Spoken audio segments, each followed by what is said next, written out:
A classroom may not be the same for everyone. You can sit in this desk, pick up your pen or pencil to take notes, and still not understand what everybody else is learning. The disease is most common amongst men ages 15 through 35. Not only do fish pick up the plastic, but we take in some of the pollution as well. Testicular cancer may not be one of the top things on a college student's mind, but when it comes to grabbing attention for a good cause, Fashion Nation and the Cancer Advocacy Movement for Colleges and Outreach Program thought outside the box to gather a big crowd.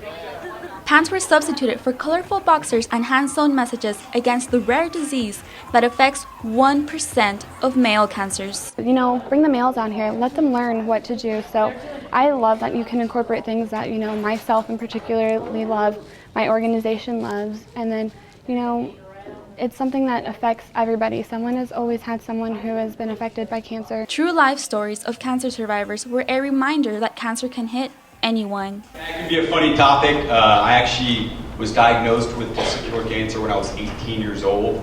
I was a senior in high school. Anyone in this audience who has been touched either by a relative, by a friend of themselves with cancer, can you please raise your hand and very, very high? April is Testicular Cancer Awareness Month. The disease is most common amongst men ages 15 through 35, which is why organizations on campus are hosting events such as Boxer Night to Save a Life. For Bobcat Update, Adriana Candelaria. More than 200 community members worked together this past weekend to pick up trash in the tributaries connected to the San Marcos River. They carefully combed the waterway. There are some areas that people don't think about. If they see it on the street, it blows somewhere that gets caught into a drainage ditch or stormwater drain that then goes into the river. Not only do fish pick up the plastic, but we take in some of the pollution as well. Texas State students will study what is collected to determine where it's coming from and how it's affecting the river. I think it's going to make our river a lot cleaner and a nicer place to hang out in, because no one wants to live in a place that's full of trash, that's gross. People want to live in a place that's beautiful and pristine. Warmer temperatures will mean more people at the river, a cleaner river at that. For Bobcat Update, Adriana Candelaria. Andrew Bradley says note-taking is a challenge for him because the classroom can be distracting. Students merely shuffling their feet or tapping their pencils can throw him off, but Bradley says he works with his professors and gets help when he needs it.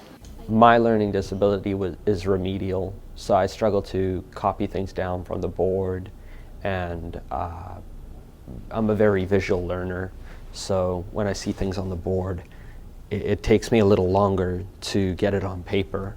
Students with legal documentation can sign up with the testing center located under Commons Dining Hall to be accommodated in an environment that suits them best. Heidi Moore, who is a supervisor at the testing center, says services provide a gateway for the students' success. Especially the ones that are in those large classrooms with 400 other students.